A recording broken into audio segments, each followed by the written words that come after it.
fala é Joel, pastor Joel, sou da Igreja Nazarena de Poços de Caldas, da Rua Laguna 911.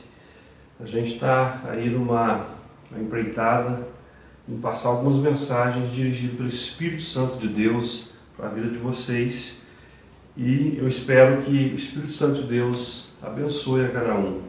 Hoje nós queremos falar sobre um assunto que se chama Pequenas Coisas. O título da mensagem é Pequenas Coisas. Eu quero ler em Lucas 16, 15, a parte B do versículo. Lucas 16, 15, parte B, fala assim: aquilo que tem muito valor entre os homens é detestável aos olhos de Deus. O que eu quero falar com você neste momento, nesse breve momento, é que Deus, em sua maioria das vezes, Ele atua muitas coisas maravilhosas em nossas vidas de forma simples, de forma sutil.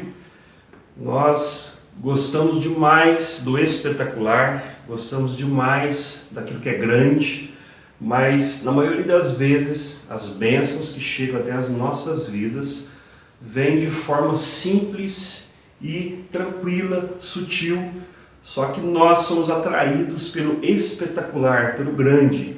Mas a palavra de Deus diz aqui que aquilo que tem muito valor entre os homens é detestável aos olhos de Deus. Ou seja, aquilo que eu dou muita importância porque é grande, né? Porque é muito alto, para Deus é detestável. O que ele quer dizer com isso? Que as menores coisas, né, que as coisas sutis, para Ele tem mais valor. Ou seja, nós precisamos dar mais importância em coisas pequenas. Eu quero conversar um pouco com vocês sobre pequenas coisas. Em 1 Reis 19, 9 até o 14, fala do nosso querido profeta Elias, né? Ele estava dentro de uma caverna, e dentro da caverna Deus chegou até ele e falou: Elias, por que você está escondido dentro de uma caverna? Porque ele estava cansado, ele tinha saído, né, de uma grande batalha, e Jezabel falou que queria matá-lo. Aí, naquele momento de cansaço, de fadiga, ele realmente ficou com medo e foi esconder dentro de uma caverna. Mas aí Deus, ele queria falar com ele, né? E Elias, ele tinha sensibilidade de Deus. E lá em 1 Reis 19, do 9 ao 14, diz que um vento fortíssimo passou perto daquela caverna. Um vento fortíssimo. Só que Elias sentiu que não era Deus. Deus não estava nesse vento fortíssimo. Em seguida, passou um terremoto. O terremoto tremeu tudo aquilo, algo grande, forte. E Deus não estava no terremoto. Elias não sentiu Deus no terremoto. Em seguida, veio fogo, começou a sair fogo, né? E Deus não estava naquele fogo. Veja bem, se você notar, pensa você dentro de uma caverna e acontecendo tudo isso, vento forte, terremoto, fogo. Logicamente que eu e você íamos achar que Deus estava, porque são coisas grandes. Só que Deus não estava nisso. Deus queria provar para Elias que ele iria agir, a presença dele estaria de forma sutil, né? Nada de espetacular. Quando de repente, né, uma brisa suave passa perto da caverna. Uma brisa suave. Brisa, quando a gente sente brisa, é algo pequeno, né, algo suave, algo sutil. E a palavra de Deus disse que Elias sentiu que Deus estava na brisa. Irmãos, meus amigos, Deus, na maioria das vezes, Ele age em nossas vidas de forma sutil, através de coisas pequenas. Uma brisa suave apenas, né, demonstrou que Deus estava lá. Então, nós temos que entender que a nossa bênção está, na maioria das vezes, em pequenas coisas. Muitas vezes nós ficamos correndo atrás do espetacular, né? Queremos que de repente venha um anjo, venha algo muito forte, nos dê uma bênção, e na maioria das vezes Deus tem atuado de forma pequena e nós não temos entendido isso. Da mesma forma que a bênção ela vem de forma pequena, nós entendemos também que a maldição pior, ela vem de forma pequena. Em Cantares 2,15, Cantares de Salomão 2,15, está escrito: apanha-me as raposas, as rapozinhas que fazem mal às vinhas, porque as nossas vinhas estão em flor. Apanha-me as raposas, porque as rapozinhas que fazem mal às vinhas.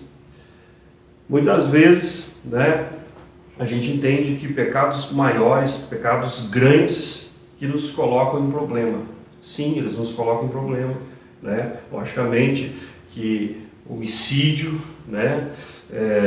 muitas vezes é um estupro, um adultério, algo muito forte.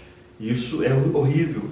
Mas na grande maioria das vezes, o que nos destrói são pequenas coisas, uma pequena mentira, é um pequeno vacilo, são pequenas ideias erradas que entram na nossa mente. Essas pequenas coisas que podem destruir a nossa comunhão com Deus. E o que eu mais preciso, o que você mais precisa, é a comunhão com Deus. Você não precisa de dinheiro, você não precisa de casa nova nem de carro novo, você precisa da comunhão com Deus. Porque se você tiver comunhão com Deus, o Espírito Santo entra na sua vida e coloca a vitória na sua vida. Então as pequenas coisas que Deus dá mais valor, tanto em bênção quanto em maldição, nós temos que entender isso. Então muitas pessoas correm atrás do espetacular. Só que o sobrenatural de Deus, que é a bênção de Deus, o sobrenatural, ele não vem só pelo espetacular, ele vem através de coisas simples. E a palavra de Deus fala em Deuteronômio 11:26, eis que hoje eu ponho diante de vós a bênção e a maldição. Então hoje eu falei para você sobre bênção e maldição. O que você escolhe? Muitas vezes nós entendemos que estamos escolhendo a bênção, mas quando nós analisamos as nossas atitudes, a gente entende que a gente não está escolhendo a bênção. Muitas vezes estamos escolhendo a maldição, estamos sendo enganados. Por quê? Nós queremos medir a nossa vida através de grandes coisas e, na verdade, as pequenas coisas que fazem diferença em nossa vida. Deus está nas pequenas coisas. Na maioria das vezes, estatisticamente falando, a maioria das coisas são pequenas onde Deus está. E Deus ele usa pequenos testes em nossas vidas. Será que nós estamos passando em pequenos testes? Ou a gente está esperando grandes testes? Ser fiel no pouco, que vou te acrescentar no muito. Essa é a palavra de Deus. Pequenos testes que Ele faz com a sua vida. Pequenos testes Ele quer que você passe. Porque quando você passa em pequenos testes, você vai indo de glória em glória, de vitória em vitória, e a sua fé vai aumentando. E quando a sua fé aumenta, o Senhor Jesus Cristo coloca as mãos na sua vida e retira toda a maldição. Eu quero encerrar neste momento e falar para você que grandes coisas, muitas vezes atrapalham o nosso entendimento sobre Deus. Deus realmente, Ele está vendo pequenas coisas, a sua maioria das vezes. Eu quero orar por você, para que Deus venha abrir seu entendimento, para que Deus venha colocar bênção na sua vida, em nome de Jesus. Pai querido, Pai amado, na autoridade do nome de Jesus, estou aqui na Tua presença, ó Pai, para abençoar, Deus querido, essa pessoa que está ouvindo essa pregação neste momento. Talvez ele tenha sido iludido por coisas, que está dentro da mente dele. Eu venho repreender agora no nome de Jesus que essas coisas que têm enganado ele possam ser retiradas da mente dele e que a sua palavra entre neste coração e faça uma transformação nessa vida em nome do Senhor Salvador Jesus Cristo. Paz, Deus abençoe, tchau.